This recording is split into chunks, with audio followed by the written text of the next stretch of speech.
تو یوٹیوب پہ ہر طرح کے کلپ آ رہے ہیں. شاید اس نوجوان نے بھی کلپ سن لیا ہے کہ عرب پر تباہی آئے گی، ویل للعرب، عرب کے لیے ہلاکت و تباہی ہے. اور جیسے بتا رہے ہیں کہ جو وہ باوجود زیادہ ہونے کے پھر بھی جو وہ کہتے ہیں کہ مشرکین کا، کفار کا قبضہ ہو جائے گا ہے. اور جیسے بتا رہے ہیں کہ جب وہ تو یہ تو پھر تو مایوسی پھیلنے والی بات ہے. جب گریٹر اسرائیل بننا ہی ہے تو پھر لڑنے کی کیا ضرورت ہے بھائی ہے. تو یہ تو مایوسی کی بات ہے. تو کیونکہ نبی نے کہہ دیا تو اب یہ تو ہونا ہی ہونا ہے. تو جب ہونا ہے تو پھر اب کیا کریں، مایوس ہو کے بیٹھ جائیں. جیسے یہ نوجوان جو ہے علیمیہ بھی مایوس ہو رہے ہیں کہ یار کیا فائدہ لڑنے کا، یہ تو ہوگا ہی ہوگا. تو بھی اگر یہ بات ہے تو مرنا تو ہے ہی ہے نا، مرنا ہی ہے نا. یہ تو ڈیفینیٹ، اس سے زیادہ ہٹل حقیقت تو کوئی نہیں ہے. تو مرنا ہر ایک نے، تو مرنے سے بچنے کی کوشش کیوں کرتے ہیں؟ پھر مرنے سے بچنے کی کوشش کیوں کرتے ہیں؟ حالانکہ یہ تو مرنے کی حقیقت تو وہ اس جنگ والی پیشن گوئی کی حقیقت سے زیادہ اٹل ہے. لیکن جیسے مرنے کے کوئی حالات پیدا ہوتے بھاگتے ہیں ہم، جان بچا بھی کیوں؟ انہوں نے کہا جب مرنا ہی ہے تو کیا کوشش کرنی ہے، مر جاؤ بھائی ہے. کیوں جان بچاتے ہیں آپ؟ تو آپ وہ ایک چونٹی بھی جان بچا کے بھاگتی ہے. چونٹی سوچتی میری بھی جان ہے بھائی. تو کوئی ایسی جاندار چیز نہیں جو اپنی جان بچانے کے نہ بھاگے. جبکہ انسان کو تو اللہ نے یہ شعور دے دیا کہ موت کو اٹل حقیقت قرار دیا ہے، تو ہم پھر موت سے بچنے کی کوشش کیوں کرتے ہیں؟ جب موت سے بچنے کی کوشش کرتے ہیں تو اگر نبی پاک صلی اللہ علیہ وسلم نے ایک پیشن گوئی بیان کی ہے جیسے آپ کہہ رہے ہیں کہ کسی اسکالر کے کلپ کے اندر ایسا سنا ہے، تو لہٰذا مایوسی پیدا ہوتی ہے. اس سے پہلے تو آپ کو موت کے تصور سے مایوسی پیدا ہونی چاہیے. آپ دکان بھی بند کر دیں، دفتر بھی بند کر دیں، کاروبار بند کر دیں، مرنا ہے یار دفع کرو. کرنا کیا ہے؟ کب مرنا پتہ نہیں یار، شاید کل ہی نہ مر جاؤں. کیا کرنا ہے یہ 20 سال پرانا 20 سال لمبا جو منصوبہ بنانی؟ کوئی نہیں کرتا. کوشش ہر بندہ کر رہا ہے. ٹھیک اسی طریقے سے نبی پاک صلی اللہ علیہ وسلم نے فرما دیا کہ یہ جو جیسے آپ کہہ رہے ہیں وہ اسکالر کہہ رہے گریٹر اسرائیل بننا ہے اور عربوں پہ تباہی آنی ہے. لیکن یہ کہ پہلی بات تو یہ ہے کہ جیسے اگر ڈیفینیٹلی ایسا ہونا ہے تو کوشش سے تو منع نہیں کیا گیا، کوشش سے تو منع نہیں کیا. جیسے موت ڈیفینیٹ آنی ہے، کوشش جان بچانے کی سارے کرتے ہیں، بلکہ خود قرآن و سنت بھی طریقے بتاتا ہے جان بچانے کی. مریض ہے تو دوا کھاؤ ہے، اور ہر بیماری کی دوا بھی ہے، دوا کھاؤ، علاج کرو، اپنی جان بچانے کی کوشش کرو. ٹھیک پہلی بات. اور دوسری بات یہ ہے کہ نبی پاک صلی اللہ علیہ وسلم نے جو فرمایا وہ تقدیر مبرمہ، تقدیر معلق ہو، یعنی مشروط ہو.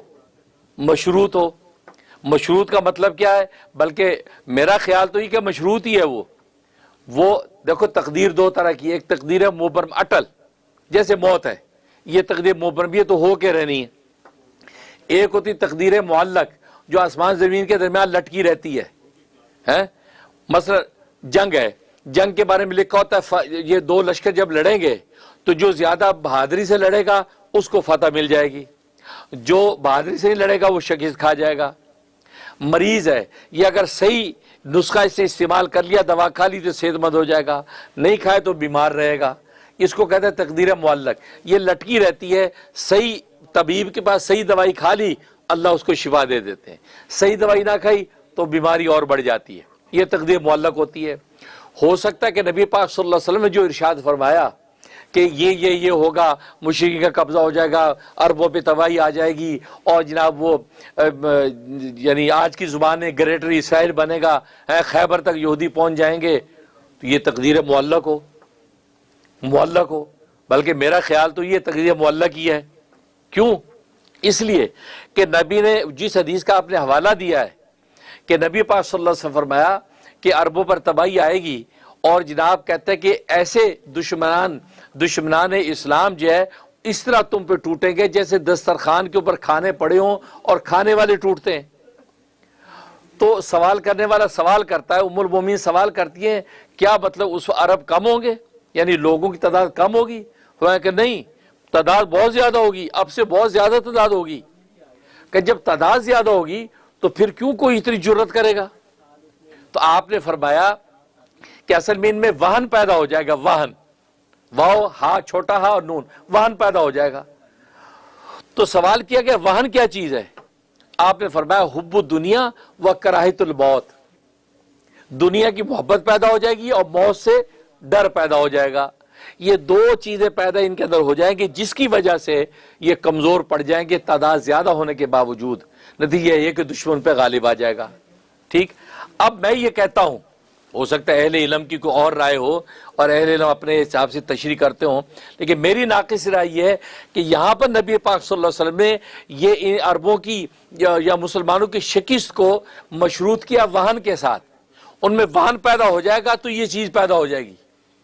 اگر وہن کا علاج ہو گیا، وہن پیدا نہ ہونے دیا اور اس کی بجائے دلیری پیدا ہو گئی، دنیا کی محبت کو کاٹ دیا ہے اور اسی طریقے سے موت سے ٹکرانے کا جذبہ پیدا کر لیا، تو فتح شکست فتح سے بدلے گی کہ نہیں؟ تو نبی تو یہ فرما رہے ہیں۔ تو چونکہ مشروط، کیونکہ سبب کے ساتھ جب کوئی چیز بیان کی جائے تو سبب نہ رہے تو پھر حکم بدل جاتا ہے، ٹھیک ہے نا؟ اب جیسے نبی پاک صلی اللہ علیہ وسلم نے غزوہ احد میں فرمایا تھا، دیکھو اس گھاٹی کے اوپر یہ 55 صحابہ کو تم اس کے اوپر بیٹھ جانا اور تم نے یہ جگہ نہیں چھوڑنی، ایون ہے کہ ہمارے جسموں کے چیترے اڑ جائیں، ہم قتل ہو جائے، ٹکڑے ٹکڑے ہو جائے، لیکن تم نے یہ جگہ نہیں چھوڑنی۔ کہا تھا کیا مطلب تھا کہ اس جگہ پہ بیٹھے رہنا، ہمارے ساتھ کچھ بھی ہو، شکست ہو فتح، آپ نے یہ نہیں چھوڑنا۔ اس کا مطلب کیا تھا کہ فتح جو ہے، فتح یہ اس حکم کے ساتھ مشروط تھی۔ اگر وہاں ٹکے رہتے وہ تو احد کی فتح شکست میں نہ بدلتی، لیکن انہوں نے یہ دیکھا کہ وہ زبردست فتح ہوئی ہے، یہ تو کفار سارے کے سارے دھکیل دیے گئے اور مال غنیمت کا ڈھیر لگ گیا۔ اب انہوں نے اپنے امیر کے ساتھ کہا کہ جی نبی کے کہنے کا مطلب تو یہ تھا کہ بھی جو اگر وہ فتح شکست ہو تو نہ چھوڑے، مقابلہ کرے، یہاں تو فتح ہو گئی، مجھ تو ویسے بھاگ گیا، اب ہمارا یہاں کیا کام ہے، مال غنیمت لوٹتے۔ تو امیر نے کہا نہیں نہیں، نبی نے فرمایا کہ نہیں، یہاں سے ہلنا نہیں ہمیں۔ وہ کہتا نہیں نہیں نہیں، اختلاف ہوا، اتر گئے لوگ، اتر کے مال غنیمت جو ہے وہ جمع کرنے لگ گئے۔ نتیجہ کیا ہوا؟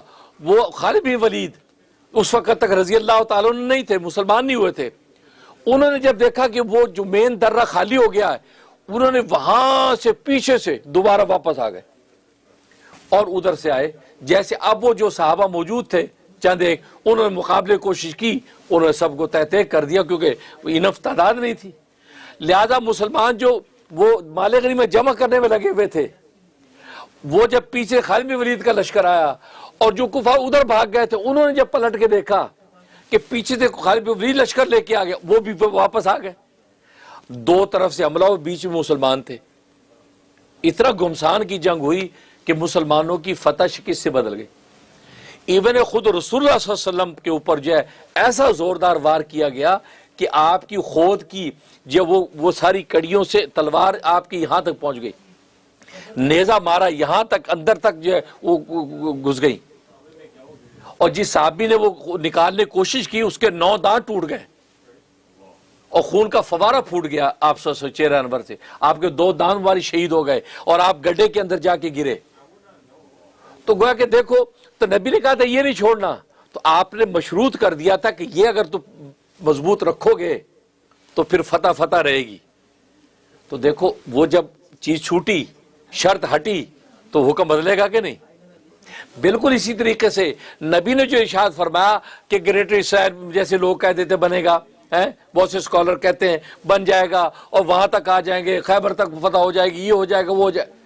بھئی میں یہ کہتا ہوں کہ نبی نے اس کی علت بیان کی ہے، وہن بیان کیا ہے کہ اگر وہن اگر پیدا ہو گیا اور پیدا ہو جائے گا وہن، لہذا اس وجہ سے ایسا ہوگا۔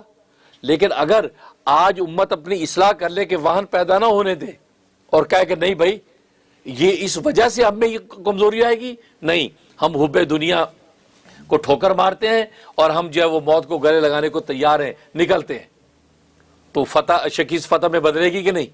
حکم بدلے گا کہ نہیں؟ تو کوئی آگے نہیں بڑھ سکے گا۔ نتیجہ کیا ہوگا کہ اللہ تبارک و تعالیٰ مسلمانوں کو فتح دیں گے۔ تو نبی نے یہ جو فرمایا، یہ جو تقدیر معلق بھی تو ہو سکتی ہے کہ اگر آپ کے اندر وہن پیدا نہ ہونے دیا جائے، وہن کی آپ اصلاح کر لیں، تزکیہ کر لیں، اور جب وہ اللہ کے سرشار مجاہد بن جائیں تو کوئی مائی کا لال انشاءاللہ آگے نہیں بڑھ سکے گا۔ پھر بیت المقدس آزاد ہوگی، تو یہ بھی تو ہو سکتا ہے۔ لہذا میری ناقص رائے یہی ہے کہ اللہ نبی کی امت کو اتنا رسوا نہیں ہونے دے گا انشاءاللہ کہ جو وہ مکہ مدینہ تک جو وہ پہنچ جائے، فتح ہو جائے۔ اب وہ الگ بات ہے، خروج دجال کے وقت میں الگ الگ احوال بیان کیے جاتے ہیں، لیکن اس وقت جو صورتحال، اب پھر دوسری بات کہ اس وقت جو صورتحال پیش آ رہی ہے دنیا، ضروری نہیں کہ یہ وہی صورتحال ہو جس کا نبی ذکر کر رہے ہیں، ضروری یہ نہیں کہ وہی صورتحال جس کا نبی ذکر کر رہے ہیں، کیونکہ آپ کو پتہ ہے جب تاتاریوں نے حملہ کیا تھا بغداد پر تو لوگوں نے سوچا تھا قیامت آ گئی، اب دنیا ختم ہو گئی، کیونکہ دیکھو مسلمانوں کے یہ کھوپڑیوں کے مینار بن رہے ہیں۔ اس وقت قیامت کا فتویٰ دے دیا تھا علماء نے جب تاتاری آئے تھے، تاتاریوں کو کئی سو سال گزر گئے، کوئی قیامت نہیں آئی۔ لوگ یہ سوچتے تھے اللہ کی عبادت آنے والی ہے، ختم ہو گیا۔ دوسری جنگ عظیم ہوئی تھی، لوگوں نے کہا بس دنیا ختم ہو گئی، بس اب اس کے بعد دنیا ہی نہیں، قیامت آ گئی، کچھ بھی نہیں۔ دوسری جنگ عظیم کے بعد کتنے سو سال گزر رہے ہیں۔ اب اسی طریقے سے ہو سکتا ہے یہ جیسے آپ جان بچا کے بھاگتے ہیں تو کوئی آپ کو کہ یار کیوں جان بچا کے بھاگ رہے ہو، موت تو آنی ہے، مرنا نہیں۔ کہتے یار ضروری نہیں کہ ابھی مرنا ہو، میں نے ہو سکتا ہے 20 سال بعد میں نے مرنا ہو سکتا ہے میں 20 سال بعد مرنا ہو، لہٰذا میں اپنی تدبیر تو کروں بچنے کی، تبھی کوئی تدبیر کرتا نا بندہ۔ تو بالکل اسی طریقے سے ہو سکتا ہے یہ جو واقعہ موجودہ یہ وہ واقعہ ہی نہ ہو جس کا نبی اشارہ کر رہے ہیں، آپ کس بیس پہ اس واقعے کو واقعہ قرار دے رہے ہیں؟ کیونکہ ایسے واقعات، ایسی مڑ پھیڑ، ایسی جنگیں یہ تو کب سے چلی آ رہی ہیں بھائی، صبح شام ہوتی ہیں۔ اس لیے جو ہے نا اس وجہ سے مایوس ہونا کسی مسلمان کا یہ بے وقوفی کی بات ہے۔ اگر ڈیفینیٹلی بھی ایسی چیز ہونی ہے تو پھر بھی میں نے بتایا موت سے زیادہ ڈیفینیٹ کیا ہے، وہاں مایوس کیوں نہیں ہوتے؟ کیونکہ آپ اپنی کوشش کریں، آپ اپنا مقابلہ کریں، جو اللہ کی نصرت ہوگی اللہ کا فیصلہ ہوگا، لیکن آپ مایوس کیوں؟ اور پھر دوسری بات جیسے میں بتائی کہ واہن پیدا جب نہیں ہوگا تو نتیجہ کیا ہوگا؟ تو یہ حکم بھی نہیں آئے گا اور انشاءاللہ کافر ایک انچ آگے نہیں بڑھ سکے گا، اللہ کی مدد اسے مسلمان کے ساتھ رہے گی، انشاءاللہ اللہ مدد کریں گے۔